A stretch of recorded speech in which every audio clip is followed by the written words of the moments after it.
quanto a... Só um instante aqui, gente. Acho que ficou. Aceitando aqui o desafio do pastor Marcelo, mais uma vez, de estar conversando um pouquinho com vocês e passar um pouquinho daquilo que a gente está aprendendo nas escrituras e também compartilhando na sala de jovens. Eu queria dizer, primeiro, que além do prazer de estar aqui, eu compartilho a sala com o Matheus Lopes. Ele é o líder lá dos jovens e ele que tem tocado isso junto com o Ministério Jovem, escolhendo assuntos para que a gente pudesse estar compartilhando com os jovens. E uma coisa que a gente queria também falar é sobre o que a gente está fazendo lá. A gente tem aí as histórias do departamento infantil, que a gente tem o grato aí privilégio de ter EBF, a escola normalmente ministrada todos os domingos no DIM, e a gente queria lançar um olhar novo, um olhar mais aprofundado sobre os personagens bíblicos que nossas crianças aprendem lá no departamento infantil, agora para um público mais adulto.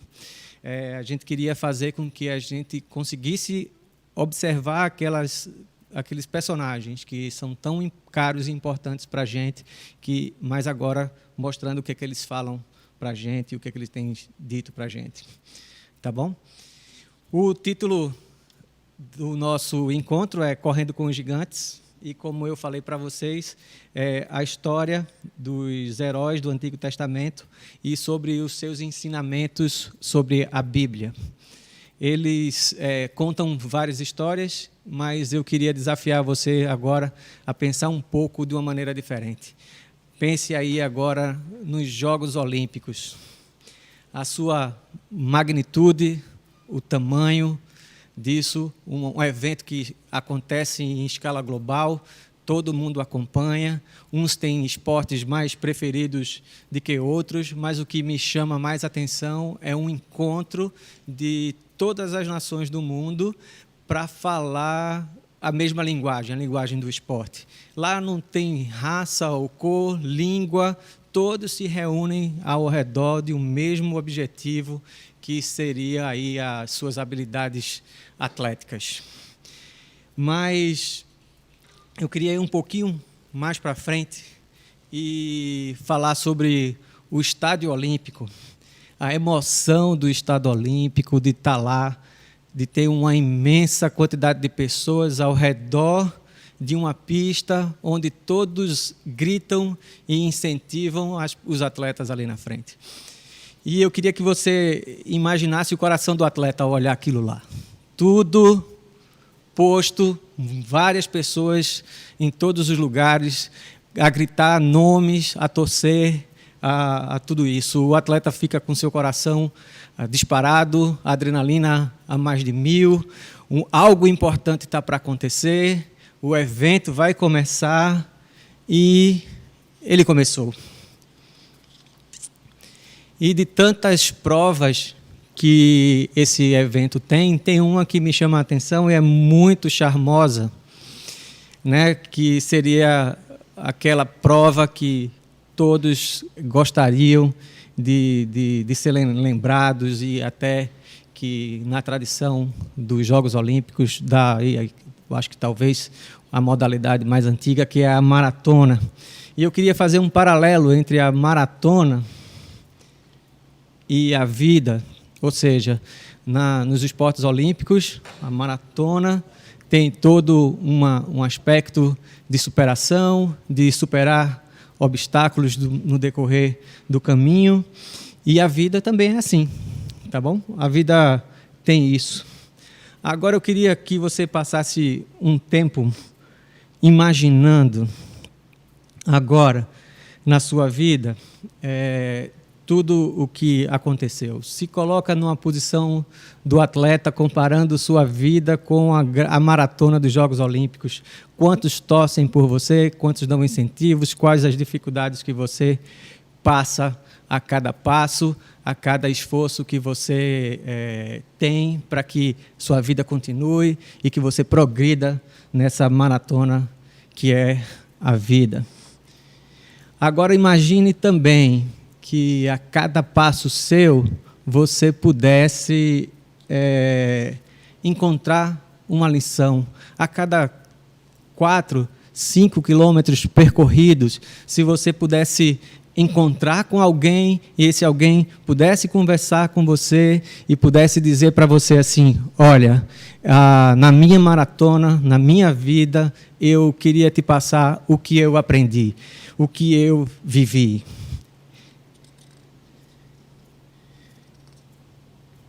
Então,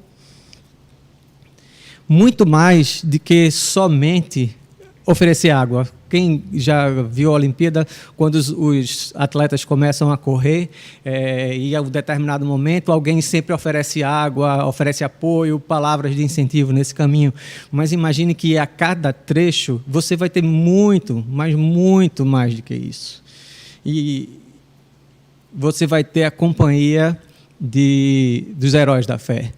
Eu não gosto muito dessa palavra heróis da fé, mas é assim que a gente acaba falando. São aqueles que obtiveram o suporte de Deus na sua vida, reconheceram a graça de Deus nas suas vidas e conseguiram seguir adiante. Então aí, Noé, Esté, José, Moisés, Rebeca, Abraão, a serva, Davi, Jonatas e quantos outros personagens pudesse, ao longo da maratona da sua vida, poder conversar com você e dizer o que eles aprenderam na companhia do Senhor. E aí eu queria que vocês abrissem a Bíblia em Hebreus 12, 1. Quem sabe, uma vez a gente terminando essa conversa de hoje, não seja um versículo importante para que você deixe grifado na sua Bíblia e quando você estiver se aconselhando nas Escrituras, você lembrar desse momento aqui de hoje.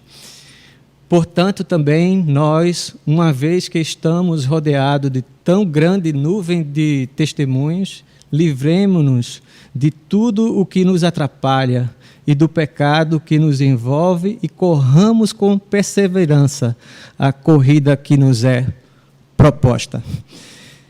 Esse é o que esses personagens querem fazer com vocês. Eles querem passar os conselhos deles, eles querem te contar o que eles aprenderam na companhia do Senhor. Imaginem e agora o que eles têm a dizer para você. Nós lá na sala já estudamos dois personagens. Um primeiro foi Noé e toda a circunstância que ele viveu, os desafios que ele teve que enfrentar em sua vida, mas também o legado que foi deixado através dele para nós. Também o Mateus, ele falou sobre Esté, Hadassah, uma história belíssima, recheada aí de lições e de como Deus usa seu povo e as pessoas para soberanamente mover a história de acordo com o que ele gostaria. E hoje a gente vai falar sobre o filho de Jacó, José. Eu costumo brincar muito que quando eu chegar no céu, se Deus me der a oportunidade, assim, olha, eu queria conhecer, além, lógico, do Senhor Jesus Cristo, de estar mais perto do Senhor, Deus lá presente, mas tinham pessoas que eu queria conhecer, uma delas era José, Neemias e Daniel.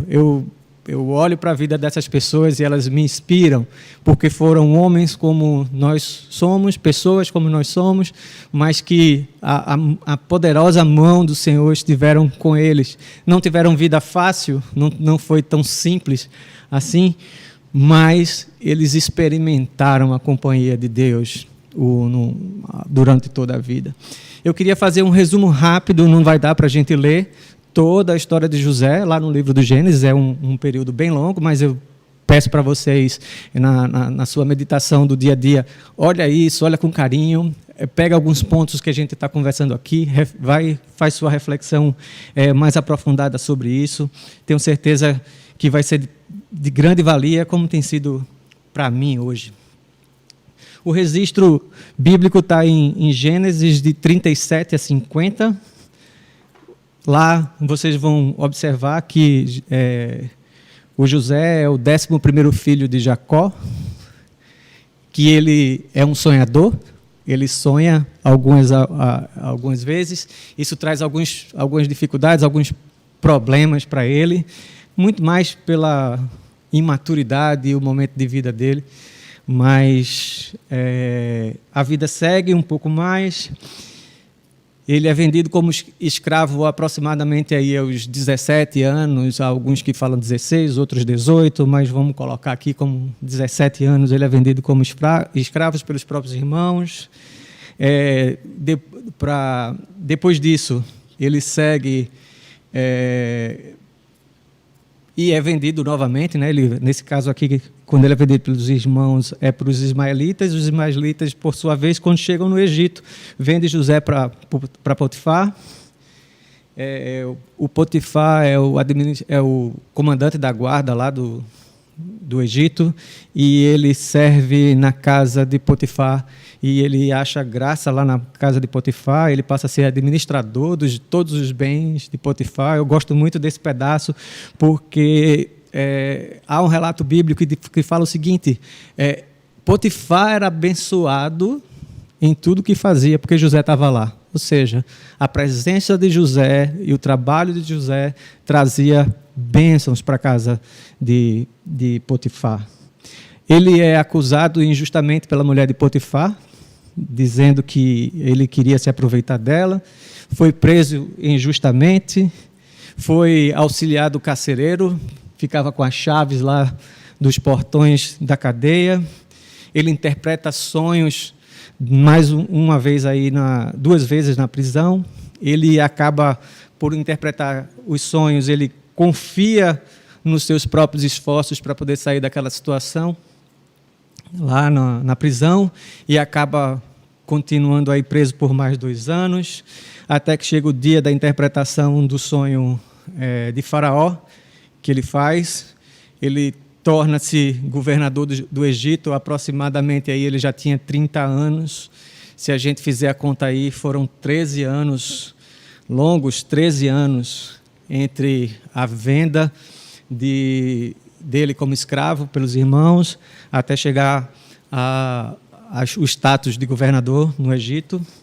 Ele faz mais uma vez um excelente trabalho, porque ele fez um excelente trabalho na casa de Potifar, fez um excelente trabalho quando estava na prisão, e faz mais uma vez um excelente trabalho nas contas do Egito, guardando tudo o que era preciso e trazendo aí prosperidade para a nação egípcia. Depois de um período, ele reencontra seus irmãos, perdoa, resgata uma nação e morre aproximadamente com 110 anos. Uma vida longeva. Além de ser longeva, uma vida recheada de lições importantes que a gente precisa se debruçar sobre ela. E como a gente está falando de ficção, né, que a gente está na maratona da vida, e que José, em algum momento do trecho que a gente está percorrendo, ele ia ter um encontro conosco, a gente está imaginando que ele, talvez, uma primeira grande lição que ele nos ensinasse fosse essa que eu vou ler aqui para vocês. Os sonhos podem ser concedidos muito antes de serem realizados. O tempo entre o início desse sonho ou dessa visão, né, e a sua concretização é sempre um processo, sempre tem um tempo, acontecimentos, é sempre um processo. E o período é cheio de dúvidas, adversidades, mudanças e surpresas. Durante o processo, vocês experimentarão dias bons e dias maus. Frequentemente se verão diante de um dilema: desistir ou continuar.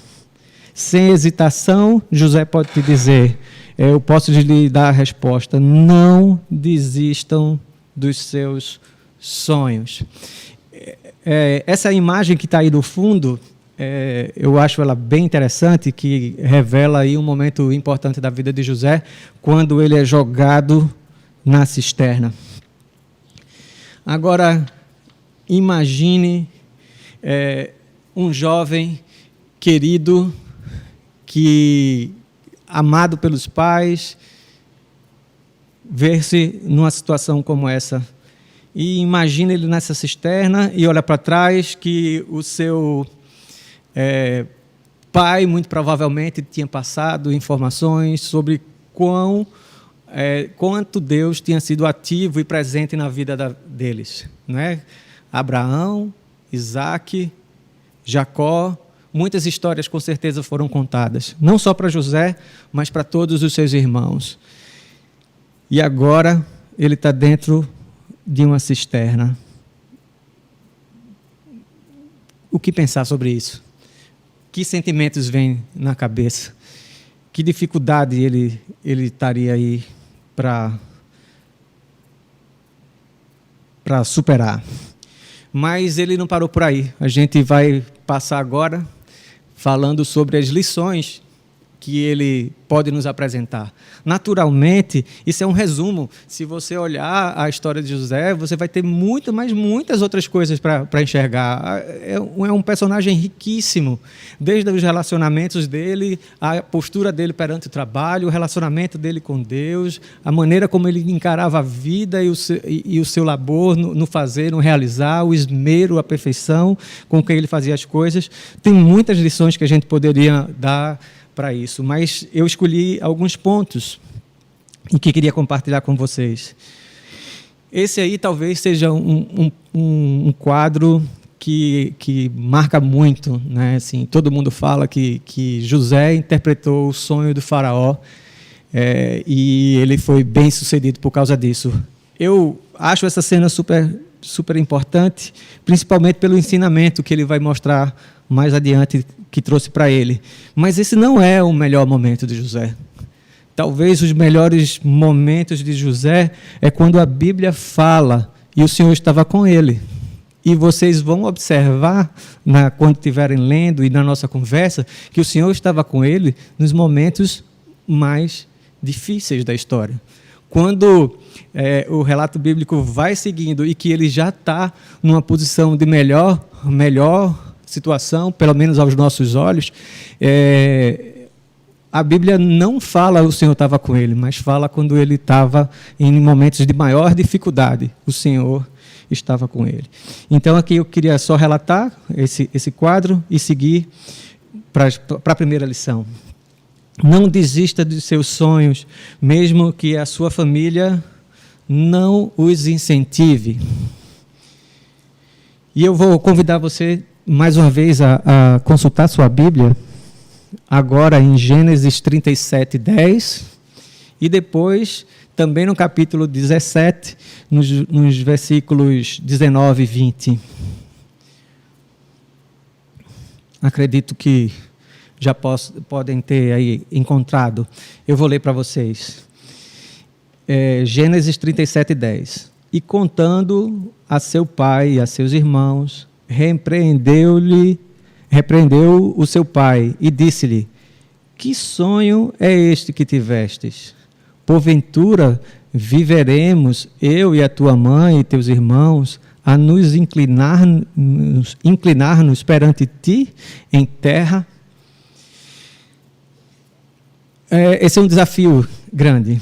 E pior ainda é o que os irmãos falam, lá em 37, 19 e 20. E disseram uns ao outro: lá vem o sonhador Mó, o maior sonhador, né? Vinde, pois, agora, e matemo-lo, e lancemo-lo numa destas covas, e diremos: uma fera comeu, e veremos que será dos seus sonhos. Ou seja, a primeira grande lição de José é não desistir dos seus sonhos, mesmo que situações pesadas como essa que vocês ouviram aqui, a sua família não o apoiava e os seus irmãos tentavam matá-lo. E ainda assim, ele não desistiu dos seus sonhos. Ele continuou procurando entender o que seus sonhos revelariam, o que eles queriam dizer. E eu não tenho dúvida que quando José acabava contando isso para os seus pais, para os seus irmãos, muito mais do que somente dizer o que tinha acontecido, ele também queria respostas, ele queria saber, ele queria entender o que aquilo significava. E as pessoas, com seus 16, 17 anos, ele não tinha a habilidade ainda suficiente para contar isso de uma forma que fosse muito melhor percebida aí pelos seus familiares. E isso trouxe para ele problemas importantes, até ser vendido como escravo, como a gente já viu. Outro ponto que ele nos ensina, e que eu queria dar destaque aqui, é que para a gente não desistir dos sonhos, mesmo que essa jornada seja cheia de surpresas. A vida é cheia de surpresas, sim. Uma vez, o pastor Marcelo, que está ali, falou o seguinte, assim: eu gosto da imagem de um eletrocardiograma para mostrar a vida. Às vezes a gente está em cima, embaixo, e esse movimento para cima e para baixo significa a vida. Eu vou dar outro exemplo para não copiar esse exemplo dele. Eu gosto de dizer que a vida é uma pedra de amolar, né? Quem faz churrasco sabe, aquela pedrinha de amolar. E se a vida vai te desgastar ou se ela vai te afiar, depende muito do material do que você é feito. Ou seja, o quão forte você é, o quão preparado para aquela situação você é. Então, você vai ser desgastado se você não for preparado. E você vai ser afiado, vai ser um instrumento ainda melhor na hora que você for confrontado com as dificuldades da vida. Então, eu queria, não sei se vocês vão ver, mas eu tenho aqui algumas referências que mostram algumas situações que deram têmpera para José, já que a gente falou do exemplo da faca, né, que fizeram de José um homem mais forte, mais preparado para o que ele viria a enfrentar mais lá na frente, né? Então, vocês podem ler em Gênesis 37, 26, versículos 26 e 27, também em Gênesis 39, 1 e Gênesis 39, 20. As dificuldades. A primeira dificuldade é aquela quando ele foi vendido, tá ali em 37, e a gente fala aí que ele foi vendido para os ismaelitas. Depois ele foi levado para o Egito, e está em 39:1, e foi vendido como escravo para a casa de Potifar. Em Gênesis 39:1 ele é vendido para Potifar, e em Gênesis 39:20 ele é mais uma vez levado a uma situação ainda pior do que a anterior, porque ele agora acaba preso. E assim, isso mostra que a vida de José não foi algo tão fácil assim. Eu fiz um resumo rápido aqui, mal interpretado por sua família, desistir. Vendido como escravo por seus irmãos, desistir. Vivendo em um país estrangeiro, distante de sua casa, desistir. Favor concedido na casa de Potifar, ou seja, a primeira parte aí onde ele consegue triunfar com seu trabalho, com seu esforço. Então, por causa disso, continuar. Acusado sem razão pela mulher de Potifar, desistir. Lançado na prisão, desistir. Cuidar dos presos, continuar. Esquecido pelo copeiro-chefe. O copeiro-chefe aqui, ele interpreta o sonho desse copeiro e pede favor a esse copeiro. Quando você chegar na casa do faraó, lembra de mim. Tá? Ou seja, aqui é uma fase da vida de José que ainda José acreditava que ele poderia sair das situações com seu próprio esforço e não confiado no Senhor, apesar de ser um servo exemplar. Depois, ele permaneceu na prisão por mais 2 anos, para poder aprender essa lição, interpretou o sonho de Faraó, e aí as coisas começaram a melhorar, mas eu queria dar um enfoque, se você olhar, tem mais vermelho do que verde. Esses vermelhos foram que deram a têmpera necessária para José. Foi o que fez com que José tivesse a liga necessária para quando a vida batesse nele, ele ficasse afiado e não desgastado. Um terceiro ponto não desista dos seus sonhos, mesmo que ele demore bastante tempo para acontecer. E quando eu falo que demore bastante tempo para acontecer, é porque às vezes o que a gente vive, mesmo que seja no cronos pequeno, é tão intenso que parece uma eternidade, que isso nunca acaba, isso nunca passa, e que parece que José, nessa montanha russa, ou na maratona da vida dele, parece que os quilômetros, por mais que ele corresse, se esforçasse, parece que quanto mais ele caminhava para o alvo, mais distante isso ficava. Afinal de contas, uma série de eventos importantes marcaram a vida dele. Queria aqui destacar nesse ponto o seguinte: quando a gente fala de José, eu queria falar lá do ter 17 anos, ele chega a governador aos 30, mais ou menos aos 37 ele já tinha passado aí a parte das vacas gordas e das espigas sadias lá no Egito, ou seja, os anos de fartura. Então ele já estava mais ou menos com 37 anos. A fome assola o mundo conhecido naquela época e ele encontra os seus irmãos ali um pouco mais para frente, por volta de 2 anos a mais. Então, se a gente fizer uma conta de padaria, a gente vai ter mais ou menos o seguinte: dos 17 aos 30, 13 anos, depois ele administra a casa de Faraó, para que os mantimentos fossem estocados e aproveitado o máximo de tudo de bom que estava acontecendo naqueles 7 primeiros anos. Então, a gente tem mais 7, e aí até que ele se encontra com os irmãos, mais 2. Somando tudo, foram aproximadamente 22 anos que José esperou. Então, às vezes demora tempo para acontecer, e às vezes piora muito antes de acontecer. Agora, sim, piora tanto que às vezes você pode até querer desistir do seu sonho. Mas será que desistir seria uma opção viável? Como a gente já tem a história completa, fica muito fácil entender que não era para desistir. Mas lembre-se, José não pegou a história do jeito que a gente estava pegando aqui agora. Ele pegou a história, vivendo a história, caminhando na sua maratona da vida. Ele viveu aquilo tudo. Ele passou aquilo tudo. E eu não tenho dúvidas nenhuma que as histórias que eram passadas dos seus avós, bisavós ali, com certeza, da ação de Deus na vida da família dele, com certeza ajudou ele a sair das situações de dificuldade que enfrentou.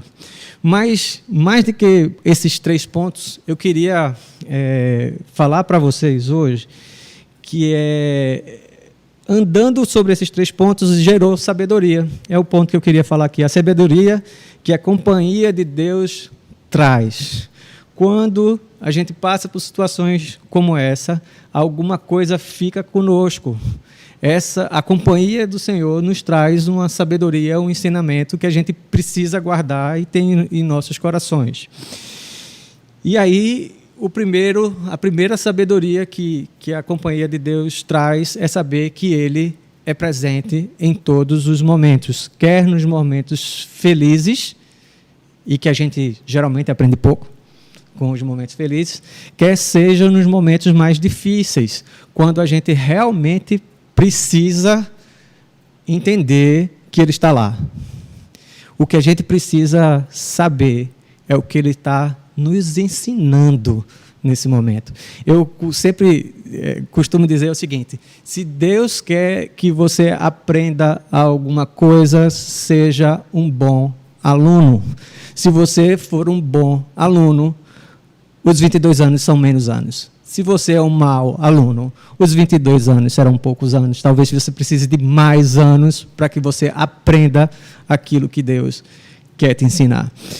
Para José, ele sabia que Deus estaria junto com ele. Daí a imagem da ovelhinha sendo carregado pelo pastor. E esse pastor aí é o Senhor nos carregando no colo. Eu queria ler o que José teria nos dito. Vamos imaginar desse jeito. Deus está sempre com vocês. É muito importante lembrar-se disso durante os momentos mais difíceis. Quando eu estava na cisterna, não deixei de ter esperança, porque sabia que Deus estava no comando.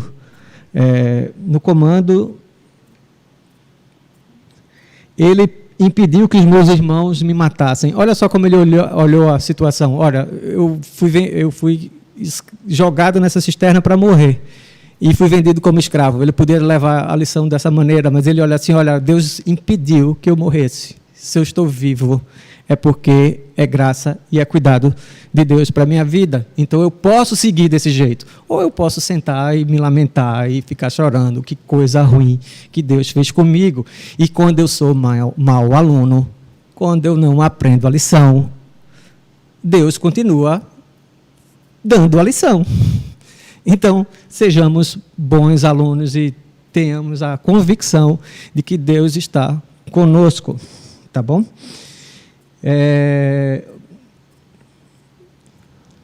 E outra coisa também que ele fala aqui no último, eu acho que está sendo projetado para vocês também, lembre-se, meus amigos, de que as provações e as tentações de Deus,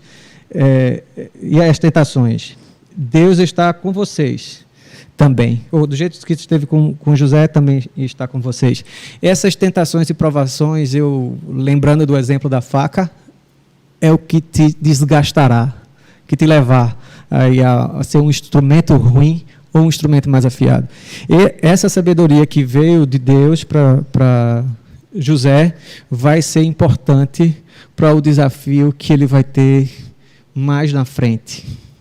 Isso é algo significativo. Outra coisa que eu gosto muito de quando a gente está com Deus, e a sabedoria que a companhia de Deus dá, quando a gente está com Ele, a primeira, Ele está sempre com a gente. A segunda é que a gente aprenda algo novo nesses momentos. O que é que esse momento traz para mim de aprendizado? O que é que isso pode fazer com que eu melhore na próxima vez? O que isso pode me levar de conhecimento e de sabedoria quando eu for confrontado novamente com isso? Eu nesse ponto, queria destacar o seguinte: ele foi vendido como escravo e foi para a casa de Potifar e aprendeu a administrar na casa de Potifar. Aprendeu a língua dos egípcios, né? Não tinha jeito, ele tinha que se comunicar com as pessoas que estavam lá na casa. Ele, na situação difícil que ele estava, ele conseguiu sair enriquecido de conhecimento. Ele conseguiu aprender coisas novas. Então, nesse momento, não deixem de aprender com o que a vida lhes traz, com tudo que a gente passa e vive. Nesse momento de pandemia que a gente vive, o que a gente precisa aprender? O que vai levar a gente para um próximo passo? Eu, conversando com o Mateus, com o pastor Marcelo, disse assim, poxa, uma coisa que a gente aprendeu, com certeza, a gente não vai poder parar de transmitir esses cultos de forma alguma. É muito ruim estar aqui e não ter ninguém, né, aqui para a gente conversar, não ter ninguém que a gente possa abraçar, mesmo tendo pessoas aqui, a gente não consegue abraçar, não pode falar do jeito que a gente gostaria, mas há aprendizado nesse momento difícil. Eu acho que a gente nunca teve uma mobilização tão grande. Houve outras de cunho financeiro, não tenho dúvida, a gente tem um terreno ali, né? Outro aqui do lado, sonhos que cresceram, prédios que foram construídos, mas assim, a preocupação e o zelo que a palavra do Senhor não fosse parada de ser pregada nessa igreja. Eu, na minha história, só tenho 50 anos, estou novinho, mais novo do que o pastor Marcelo, mas brincadeira. Mas, assim, isso é de um legado muito importante, ou seja, a gente tem que sair dessa pandemia entendendo que a gente não pode parar de falar das mensagens do Senhor Jesus. A gente não pode parar isso, independente da dificuldade. E quando essa pandemia acabar, a gente não pode deixar esse conhecimento e essa sabedoria que Deus deixou nos nossos corações agora para trás. A gente precisa continuar com isso.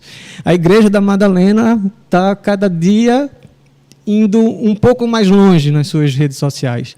A gente não está atrás da fama da rede social, não é isso, mas é a oportunidade da Igreja da Madalena de falar aos corações, de levar a mensagem do Senhor Jesus para cantos que a Igreja da Madalena nunca colocou os pés.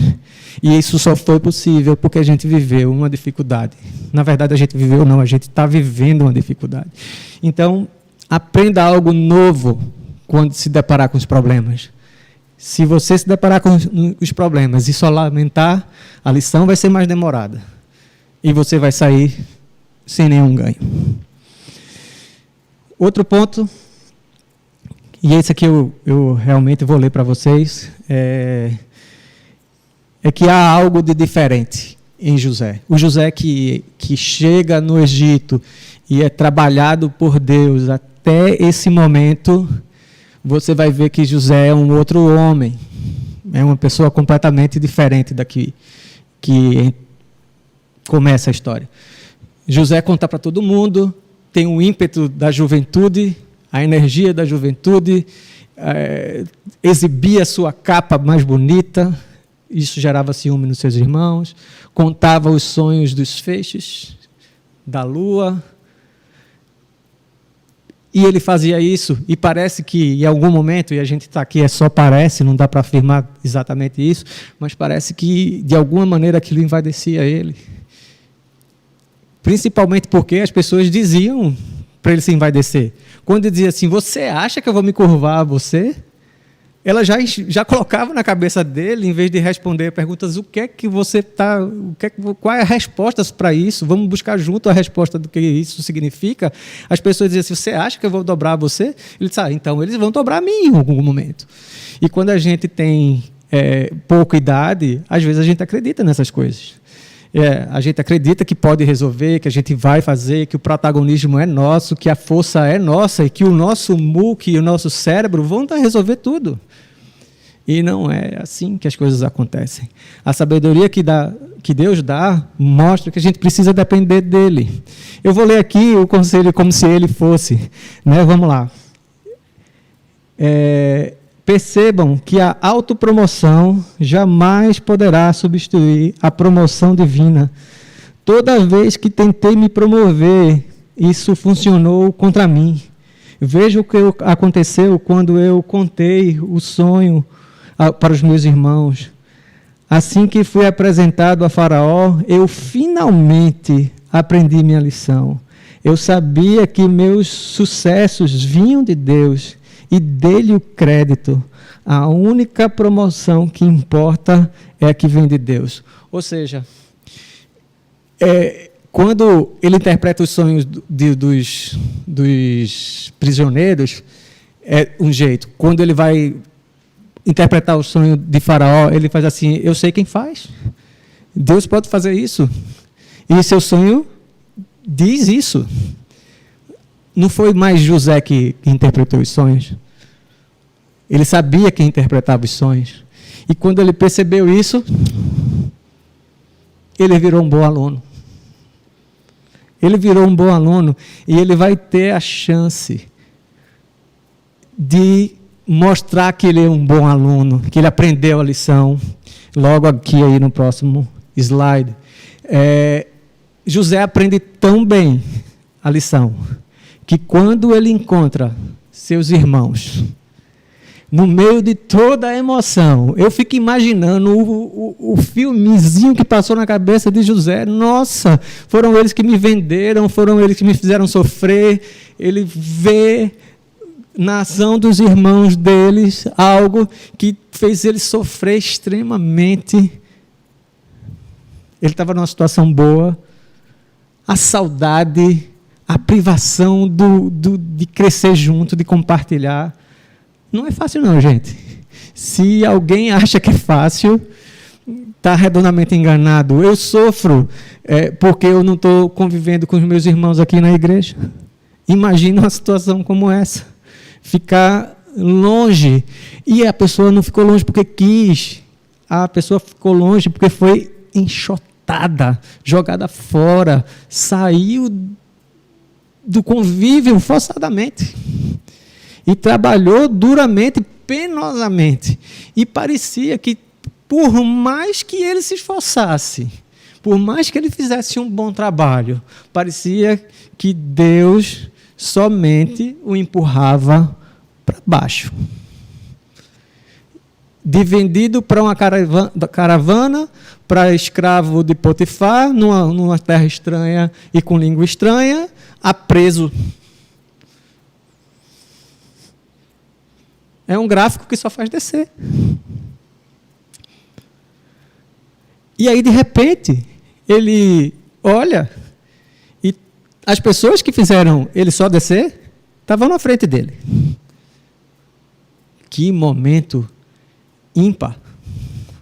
Era o momento agora de fazer assim: nego velho, tem comida para vocês não, pode voltar para casa. Pode voltar para casa. Não tem nada para vocês. Mas eu acho fabuloso, fantástico, é a resposta de José para esse dia. Lógico, tem uma história aí, né? Ele vê os irmãos, reconhece os irmãos, investiga como é que está a vida dos irmãos, como é que está lá, como vocês são da onde, quem é o pai de vocês, tal. Ele tem tudo isso aqui, tem a história dele colocar um utensílio na bagagem do irmão mais novo, que agora ele não era o mais novo, tinha Benjamim. Ou seja, assim, e tem toda essa história, até o momento que ele faz assim: rapaz, eu sou José. Eu sou José, e aí, olha o que um bom aluno fala. Lembra aquilo que vocês fizeram contra mim? Deus transformou tudo aquilo em bem. Deus transformou tudo isso em bem. E eu não consigo dissociar da minha cabeça que José não sabia a promessa que tinha sido feita a Abraão. Era a família dele. A gente está falando de 3 gerações depois. A gente vê hoje a Israel com tradições que remontam de lá para cá. Imagina só 3 gerações. Com certeza isso estava na cabeça dele. Ou seja, a família lá do patriarca ia ser uma família que seria igual a grão de areia. Então, eu acho que a resposta dele passa por isso. Assim, olha, aquilo que vocês tentaram fazer mal para mim, não é mal. E José, para usar as palavras do reverendo Mateus, foi um resgatador. Sendo que agora o resgatador da família dele. Na verdade, do povo dele. Ele leva 70 pessoas, 65, 75 pessoas, de uma situação extremamente dificultosa para o Egito, e o Egito se torna, no linguajar de hoje, uma aceleradora, uma incubadora. Entra 70, sai mais ou menos 2 milhões depois. Já sai uma nação pronta, inteira, com problemas. Né? Com problemas. Mas, mais do que isso, gente, eu gosto de ver a fidelidade de Deus às suas promessas. E isso é sabedoria que Ele passa para a gente. Se essa história não tivesse sendo contada, essas lições que José está passando para a gente tivesse sendo contada, a gente tinha uma quebra. Eu sei que Deus ia providenciar de uma outra maneira, mas teria uma quebra e o Senhor Jesus Cristo não viria e a gente estava no lugar que a gente merece estar. Deus preserva o seu povo, porque desse povo bendita seria todas as nações da terra, mas Ele não perde a oportunidade de trabalhar particularmente todos os corações de todos os envolvidos nessa história, porque a lição veio de uma maneira muito dura e penosa para José, está bem relatada, mas se vocês tiverem curiosidade de ver o relato dos irmãos dele, aqueles irmãos, tira Benjamim dessa história, que venderam ele, e o remorso que eles falam sobre a atitude deles, mostra que um fantasma chamado José perseguiu a vida deles todo o tempo. Não foi fácil. E mostra que os irmãos deles também aprenderam a lição. Né? 22 anos depois, eles mostram que foram bons alunos. Porque quando José diz assim, olha, Benjamim vai ficar aqui. Todos se atiram na frente para dizer não. O senhor faz o que o senhor quiser comigo, mas meu pai não vai aguentar uma coisa como essa. Foram os mesmos irmãos que venderam José. Eles agora, pela companhia e a sabedoria que só Deus traz, eles poderiam dizer diferente. Não, isso não pode acontecer. Isso não vai acontecer. A gente está falando do vice-rei, primeiro-ministro, governador, o segundo homem da nação mais poderosa da terra. Eles estão enfrentando o segundo homem mais poderoso da sua época. E ele diz, isso não vai acontecer. Meu pai não vai aguentar e a gente não vai deixar. E os caras não aguentavam um sonho. Deus trabalha os corações. Deus está junto de você. Não vai ser fácil, vai ter idas e vindas. Se você vai ser afiado ou desgastado, a vida vai te mostrar isso. Mas eu tenho certeza, uma vez que você se alimentar da palavra do Senhor, você vai receber a têmpera necessária para aguentar os intempéries da vida. Porque você sabe que Ele está junto de você, você sabe que para que as coisas aconteçam precisa de um processo, precisa de um tempo para que tudo aconteça. E você sabe também que uma vez que seus sonhos estão alinhados com a vontade do Senhor Jesus, está alinhado com aquilo que Deus tem de projeto para vocês, vocês deixarão um legado. Eu, particularmente, gosto de imaginar que, mesmo com todas as dificuldades que enfrentei e que enfrento ainda, ver Cacá casada com Mateus, ver Tuca se preparando para casar, e o que move os corações deles, desculpa aí a voz, que estão calcados aqui na palavra do Senhor, é um sonho que não pode ser desistido. E ver Cacá também lá no DIM, contribuindo para que outras crianças, assim como ela, cresçam no Evangelho. Cara, não tem preço. É um sonho que tem que ser perseguido. É fácil? Não é fácil. Vai vir fácil? Não vai vir fácil. Vai ter lição que você vai precisar aprender? Vai. Tem lição que você vai repetir? Tem. Eu repito algumas. Eu não sou o melhor da classe. Eu já repeti várias vezes. E Deus vai lá e carinhosamente puxa minha orelha e ensina de novo. Então, assim, a gente pode passar por tudo isso com a garantia que Deus tem planos maravilhosos. Dizer que é fácil é a história da carochinha, isso não existe. Até porque a gente parece que aprende melhor quando a gente é confrontado com dificuldade. Aquilo que a gente aprende rindo, esquece fácil.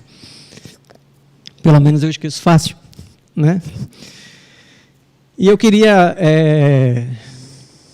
mais uma vez, pedir para você imaginar. Imagina mais uma vez. A gente falou aqui de uma história belíssima que é a de José. É uma história que a gente poderia passar muito, muito tempo. Está aí, pastor, o desafio. É um rapaz bom para se conversar, assim como foi Neemias, assim como tem sido Ruth. É um rapaz bom para se bater um papo. Agora imagina,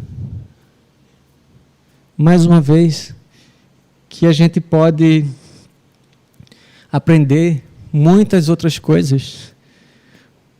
Quanto ainda temos para aprender na maratona da vida? Lembra dos personagens lá?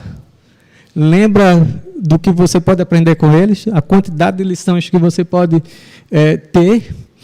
E eu ainda te digo, né, aqui, para eles foi muito mais difícil, porque eles não tinham a palavra.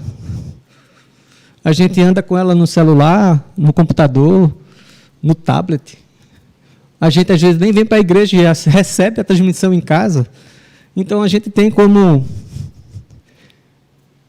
se inspirar mais facilmente. A gente pode, como eu disse, a cada trajeto da maratona, ter um pit stop.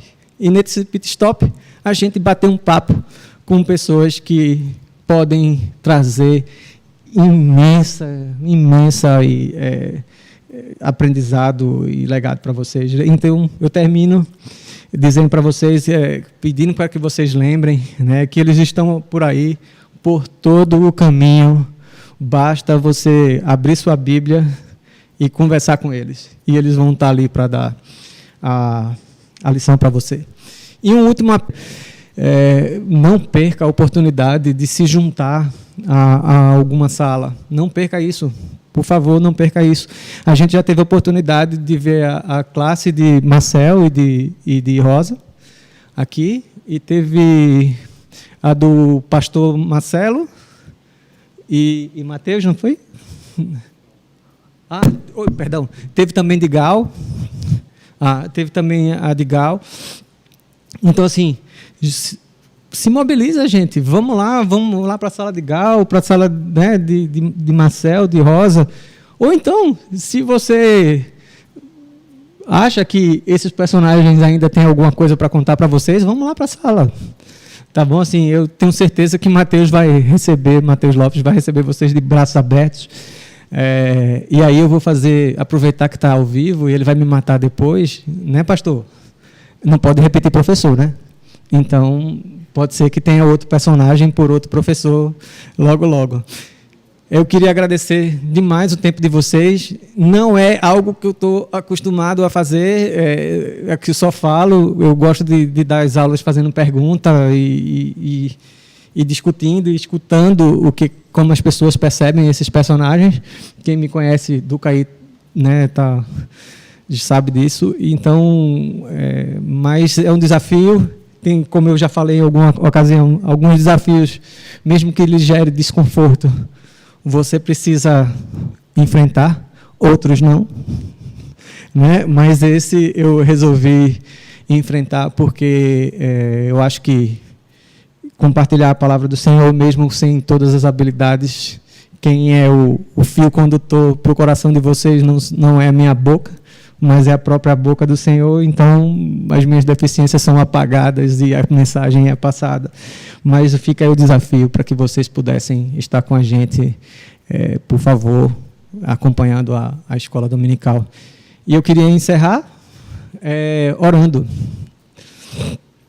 Pai Santo e Eterno Deus, infinita em bondade e graça, muito obrigado, Senhor Deus, porque o Senhor deixou para a gente agora, no momento atual, a Tua Palavra, onde a gente pode olhar para ela, aprender com ela, ver o modo como o Senhor se relacionou com os personagens bíblicos. E se a gente tiver o mínimo de humildade, Senhor, a gente vai perceber exatamente que o Senhor continua o mesmo, cuidando da gente, dando as dificuldades necessárias para a gente ser preparado para os próximos desafios, para os próximos passos.